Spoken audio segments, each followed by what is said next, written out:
Bismillahirrahmanirrahim. Alhamdulillah al-hayyul qayyum alladzi la ta'khudhuhu sinatun wa la naum. Asyhadu an la ilaha illallah wahdahu la syarika lah al-haqqul ma'lum. Wa asyhadu anna sayyidana Muhammadan abduhu wa rasuluhul ma'sum. Allahumma salli wa sallim wa barik ala sayyidina Muhammadin sirrikal maktum wa ala alihi wa ashabihi wa zurriyatihi wa atba'ihi madaratin nujum, amma ba'du. Yang kita hormati dan kita cintai para habaib dan para alim ulama, guru-guru agama, para muhibbin, hadirin hadirat rahimakumullah. Puji syukur selalu kita haturkan kehadirat Allah Subhanahu wa ta'ala yang selalu melimpahkan karunia kepada kita semua. Dan salawat salam kepada junjungan kita Nabi besar Muhammad sallallahu alaihi wasallam dan kepada seluruh keluarga, para sahabat, zuriat dan pengikut beliau. Para muhibbin rahimakumullah, yang ke-96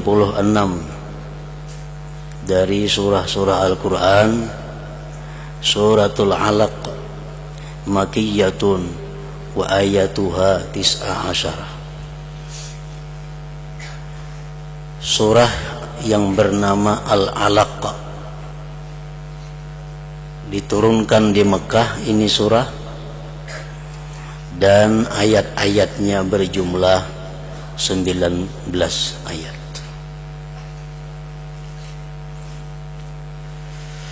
Hadhihi surah awwalu ma nazala minal Qur'an fi qawli mu'zamil mufassirin. Nazala biha Jibril wa huwa qa'imun bi ghari Hira fa'allamahu 5 ayatin min hadhihi surah. Ini surah Al-Alaq merupakan awal-awal yang turun daripada Al-Quran kepada junjungan kita Nabi besar Muhammad sallallahu alaihi wasallam. Demikian pendapat mayoritas ahli tafsir.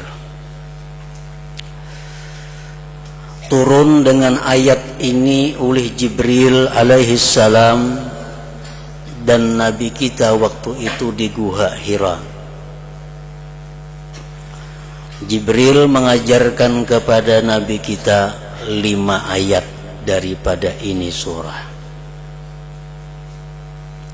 Iqra bismi rabbikal ladzi khalaq,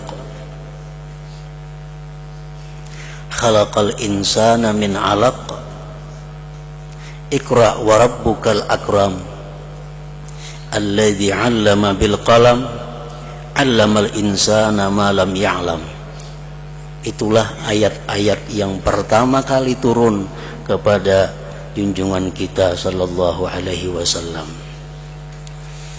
Dan menurut para ahli sejarah, ayat ini turun kepada Nabi kita pada 17 Ramadan. 17 Ramadan 13 tahun sebelum beliau hijrah, bertepatan dengan bulan Juli tahun 610 Masehi.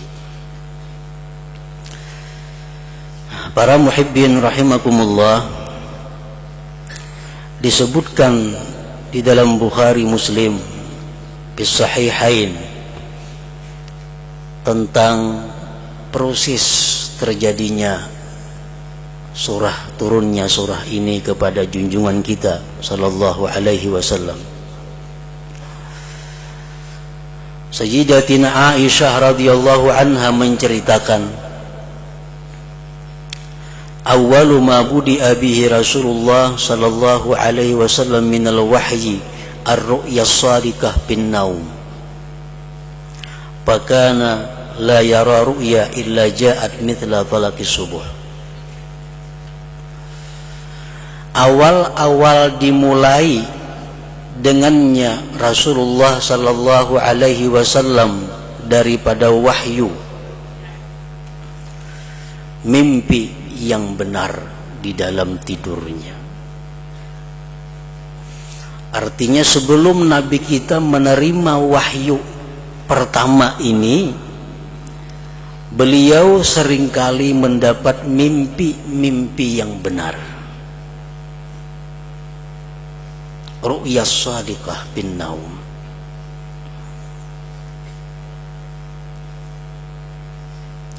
Dan setiap kali beliau itu bermimpi, maka mimpi itu menjadi terang, menjadi nyata, sebagaimana terangnya cahaya subuh.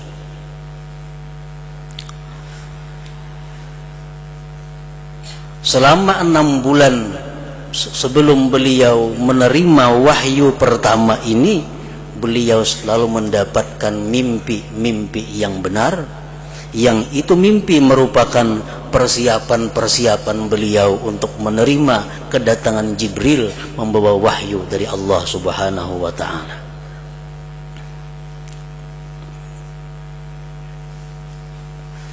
Dan mimpi-mimpi itu disebut dengan ar-ru'ya shadiqah, mimpi yang benar. Ada juga yang mengatakan ru'ya salihah, mimpi yang bagus. Para muhibbin rahimakumullah,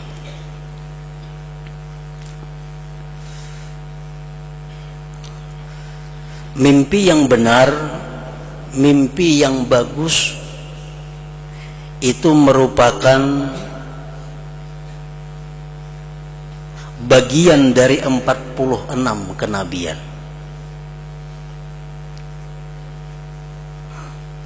Orang-orang saleh dahulu sangat mengharapkan dapat mimpi-mimpi yang indah di dalam tidur mereka, yang mana dengan mimpi-mimpi itu mereka dapat mengetahui tentang kebenaran diri mereka, dan dengan mimpi itu kadang-kadang mereka tahu apa yang akan terjadi di belakang hari.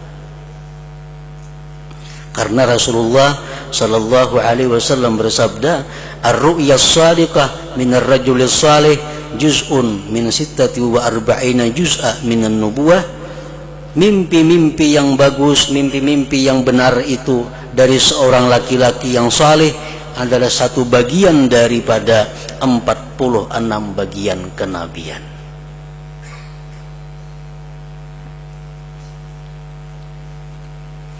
Maksudnya bagian dari 46 kenabian itu adalah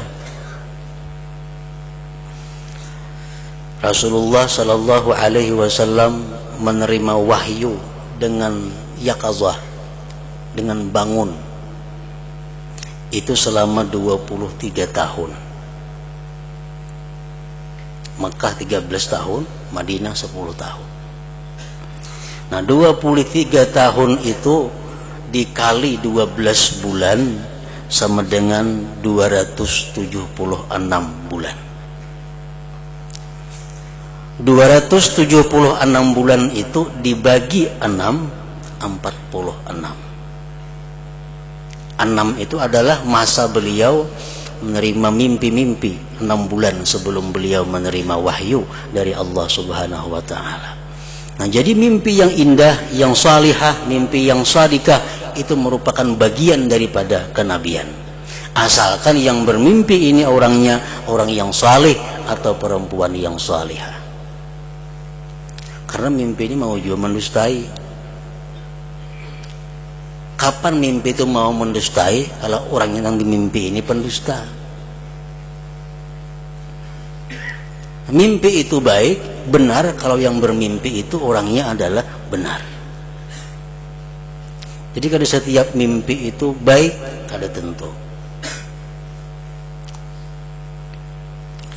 Al-Imam Al-Ghazali rahimahullah menyebutkan di dalam kitab Ihya Ulumuddin sebuah hadis Rasulullah sallallahu alaihi wasallam, "Idza nama al-'abdu 'ala taharatin 'urija bi ruhihi ila al-'arsy, fakanat ru'yahu shadiqah wa illam yanam ala taharah qasurat ruhuhu anil bulugh fatilkal manamat adghathu ahlam la tasduq. Apabila tidur seorang hamba dalam keadaan suci, bersih, maksudnya bersih hatinya, bersih anggota tubuhnya, bersih daripada hadas, bersih daripada najis, bersih daripada hal-hal yang bersifat batin. Maksudnya adalah bersih daripada berniat jahat kepada orang muslimin, berniat merancanakan satu maksiat di besok atau di akan datang. Nah, hati bersih daripada itu, bersih daripada dendam kepada kaum muslimin, bersih daripada hasad kepada kaum muslimin. Nah, bila kita tidur dalam keadaan seperti itu, bersih zahir dan batin, maka roh kita berhubungan dengan arasnya Allah subhanahu wa ta'ala. Bila mana roh kita itu berhubungan dengan aras, maka apa yang kita lihat dalam mimpi itu shadikah, benar. Artinya mimpinya kawa ditakwilakan, mimpinya bisa ditakwilkan. Seorang saleh yang sedang sakit, orang yang saleh sakit, di dalam mimpi dia diberi orang obat. Ujar orang dalam mimpi itu, ikam hendaklah sigar obatnya ada, ikam makan buah lala. Buah lala. Bangun guring. Mengapa buah lala? Takunakan sekampungan kalau dengan tahunnya orang buah lala. Datang kepada ahli takbir mimpi. Nah, wahai tuan guru, ulun bermimpi malam tadi, ikam bila hendak sigar makan buah lala. Apa takwilnya mimpi ulun itu? Ujar tuan guru itu adalah buah zaitun. Buah zaitun. Kenapa disebut buah lala? Karena dalam Al-Quran disebutkan la syarqiyati wala garbiyah. Kan la syarqiyati wala garbiyah. Nah, makan zaitun sembuh. Nah, bermimpi ini orangnya orang yang saleh, orang yang bersih zahir dan batinnya.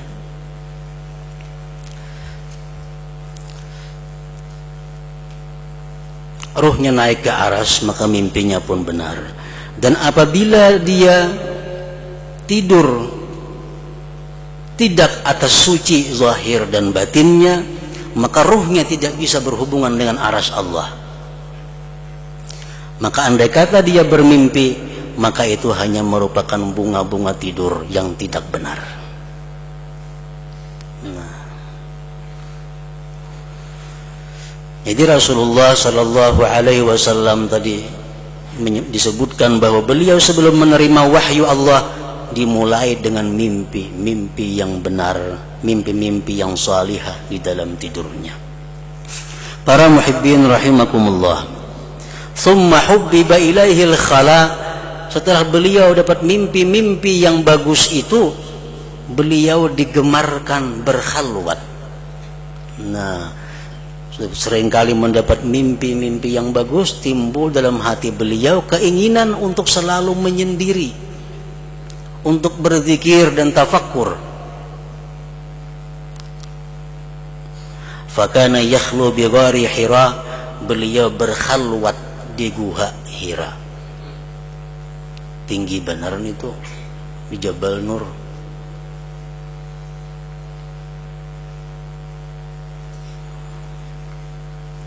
Al-Habib Abdullah Al-Adrusul Akbar mengatakan bahwa khalwat itu, ujar beliau, ada khalwatu thalathati ayyam, ada khalwat itu 3 hari, ini minimal 3 hari berkhalwat. Ada khalwatu usbu', ada khalwat itu seminggu, ada wa khalwatu arba'in, ada khalwatu 40 hari menyendiri. Nah, itu ada aturan-aturannya. Kalau berkhalwat 3 hari, ini aturannya, makannya berapa kali, nah, guringnya berapa, amalan yang dibaca berapa, itu sudah diatur oleh para ulama-ulama yang dahulu.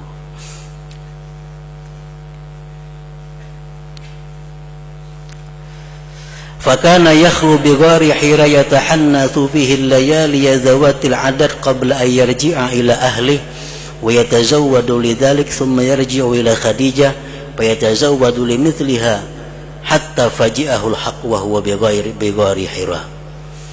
Nah, begitulah keadaan Nabi dalam berkhalwat.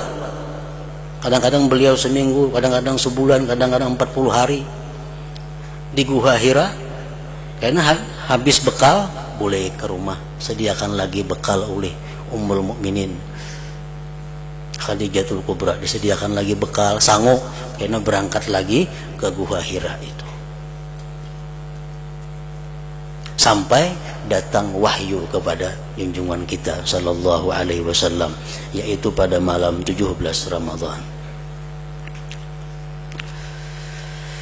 Faja'ahul malak faqala iqra. Datang malaikat Jibril kepada Rasulullah di Gua Hira itu. Apa kata Jibril? Iqra, baca hai Muhammad. Maksudnya oleh ulama tafsir dijelaskan, bacalah nantinya Al-Quran yang akan diturunkan kepada engkau.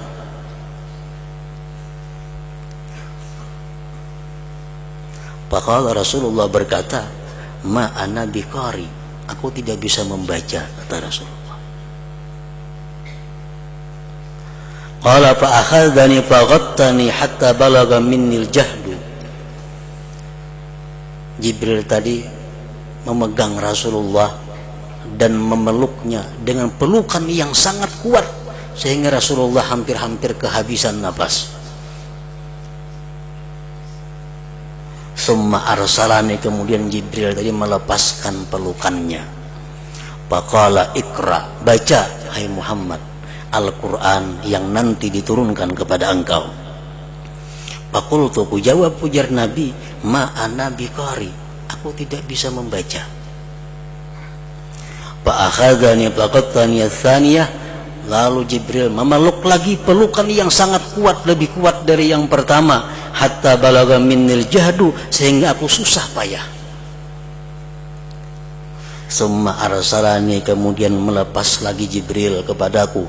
Faqala, Jibril berkata, iqra, baca hai Muhammad Al-Quran, wahyu yang nanti diturunkan kepadamu. Faqultu, ku jawab ujar Nabi kita, ma ana biqari, aku tidak bisa membaca.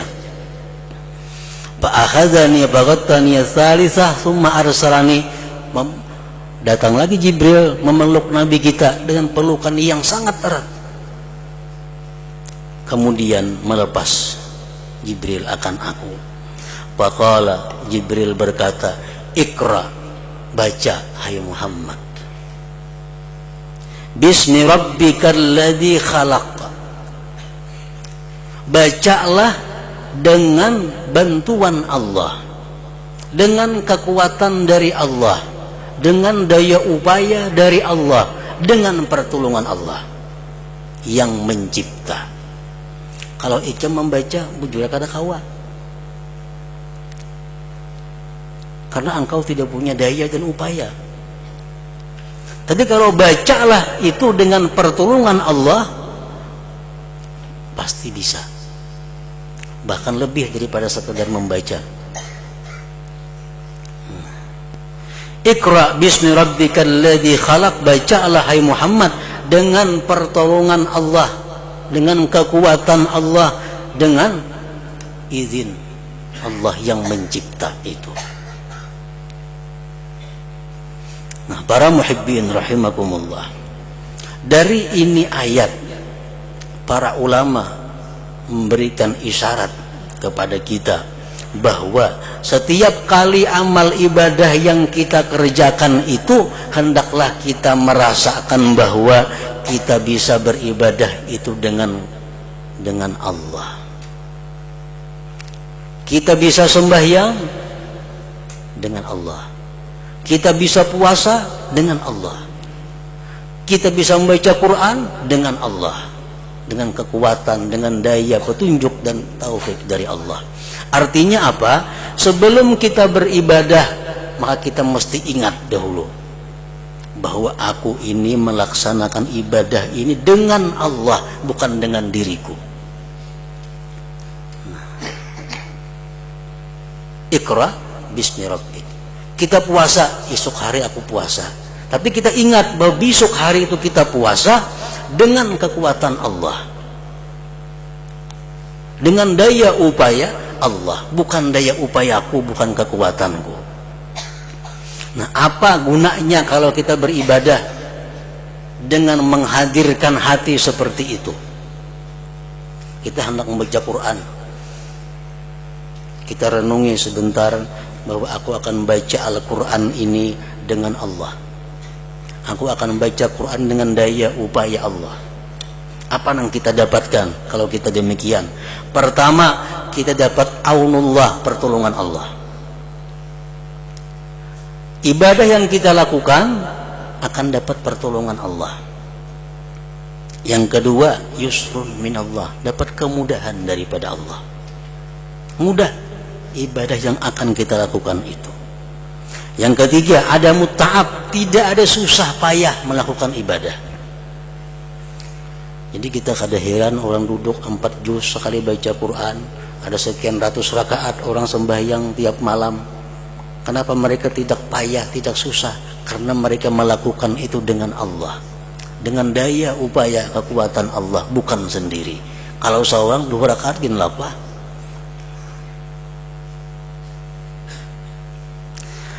Yang keempat, keuntungannya salamatun minar riya wal ujub. Kalau kita beribadah, kita melakukan dengan kekuatan Allah, dengan daya upaya Allah, ibadah kita terhindar daripada riya dan ujub. Nah, yang kelima, ibadah yang kita lakukan dengan demikian cara tadi, yasilu ilallah, sampai ke hadirat Allah subhanahu wa ta'ala.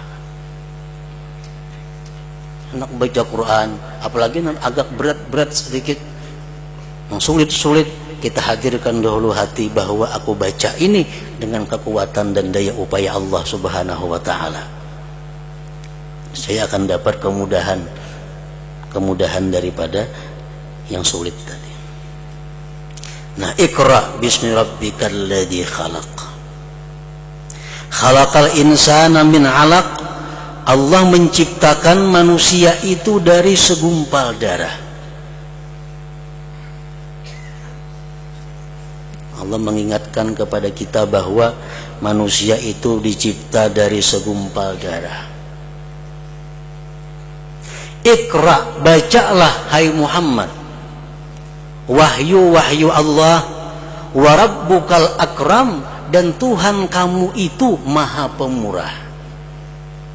Kalau kita baca Al-Quran, kita baca wahyu Allah, Allah maha pemurah dalam memberikan ganjaran pahala kepada kita. Rasulullah sallallahu alaihi wasallam bersabda, "Man qara'a harfan min kitabillah falahu bihi hasanah wal hasanah bi asyri amsalihha. La aqulu alif lam mim harfun, walakin alif harfun, walam harfun, wa mim harfun."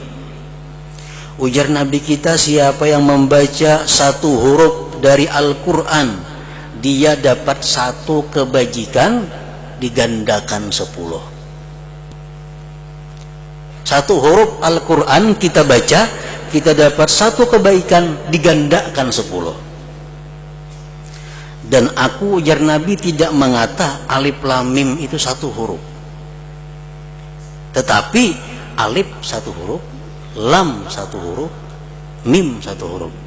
Jadi kalau kita membaca alif lam mim, kita dapat 30 pahala. Itu kalaunya kita lancar membaca. Kalaunya bejuju, ditambahi Tuhan lagi pahalanya. Orang membaca Quran tuh susah payah, ini tapi lancar. Orang sajus 20 menit, ini berjam-jam hanya untung sajusnya itu pahalanya 2 kali lipat daripada yang lancar. Menunjukkan bahwa Allah itu akram, maha pemurah. Wa rabbuka akram. Alladzi 'allama bil qalam, Tuhan yang mengajari manusia dengan menulis.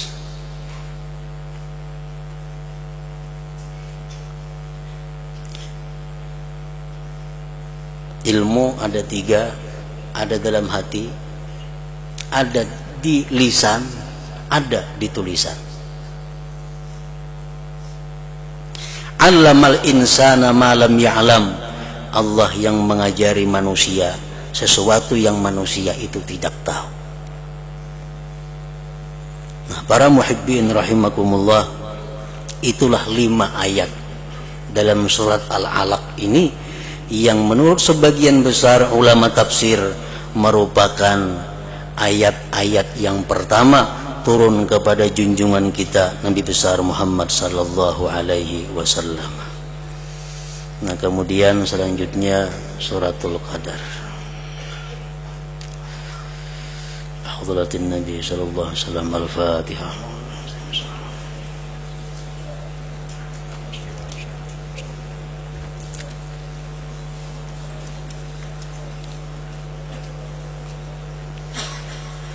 أشهد أن لا إله إلا الله وحده لا شريك له أشهد أن سيدنا محمدا عبده ورسوله لا إله إلا الله